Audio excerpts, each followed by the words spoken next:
এবছর কবে পড়েছে দোলযাত্রা? কবে পালিত হবে হোলি? পূর্ণিমা তিথি কখন শুরু হবে?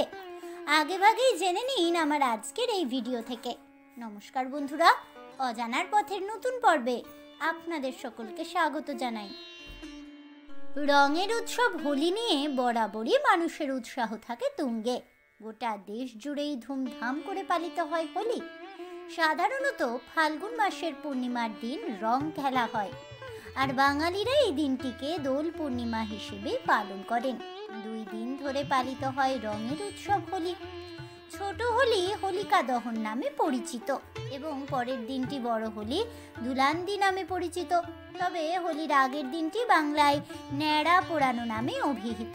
পৌরাণিক কাহিনী অনুসারে রং দিয়ে প্রথম হোলি খেলার প্রথা শুরু করেন ভগবান শ্রীকৃষ্ণ শ্রীমতী রাধা। আসলে শ্রীকৃষ্ণের গায়ের রং ছিল কালো আর রাধারানী ছিলেন অত্যন্ত ফর্সা। তিনি তার মা যশোদার কাছে এই বিষয়ে অভিযোগ করেন। যশোদা মা শ্রীকৃষ্ণকে বলেন রাধার মুখে রং মাখাতে। কৃষ্ণ মায়ের পরামর্শে গোপালকদের সঙ্গে মিলে বিভিন্ন রং তৈরি করেন এবং সেই রঙে রাধাও তার বান্ধবীদের রাঙিয়ে দেন। আর সেই দিন থেকেই ব্রজে হোলি খেলার প্রথা চালু হয়, যা আজও মহা সমারোহে পালন করা হয়।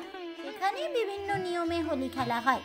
লাড্ডু হোলি, ফুলন হোলি, লাঠমার হোলি, রং আবির হোলি ইত্যাদি।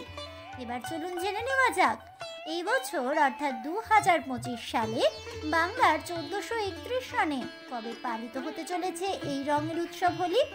2025 সালে দোল পড়েছে আগামী 14ই মার্চ, অর্থাৎ 13ই মার্চ সকাল 10:35 পর্যন্ত থাকবে হোলিকা দহনের সময়। উল্লেখ্য, দোল পূর্ণিমা শুরু হচ্ছে 13ই মার্চ সকাল 10:36 থেকে, যা চলবে আগামী 14ই মার্চ বেলা 12:24 পর্যন্ত। তবে এবারও দোলের দিনে পড়তে চলেছে চন্দ্রগ্রহণ। সেদিন তথা 14ই মার্চ সকাল 9:29 থেকে চন্দ্রগ্রহণ শুরুর সময়কাল। গ্রহণ শেষ হবে 1:01। উল্লেখ্য, এই গ্রহণ ভারত থেকে দেখা যাবে না, তাই তার সূতক কালও বৈধ নয়।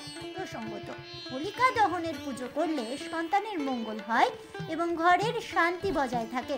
তবে ভাদ্রকালের সময় হোলিকা দহন শুভ বলে বিবেচিত হয় না, তাই ভাদ্রকালের সময়কে মাথায় রেখে হোলিকা দহনের পুজো করা উচিত, তবেই তা শুভ ফল লাভ হবে। হোলিকা দহন উৎসব হয় গোটা উত্তর ভারত জুড়ে। মনের কালিমাকে দূরে সরিয়ে রেখে আলোর উজ্জ্বলতায় জীবনকে ভরিয়ে তোলার প্রতিশ্রুতির জন্যই বিভিন্ন জায়গায় পালিত হয় এই উৎসব।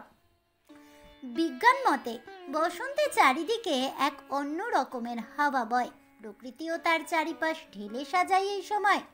বসন্তকে নিয়ে বিভিন্ন গানও রয়েছে।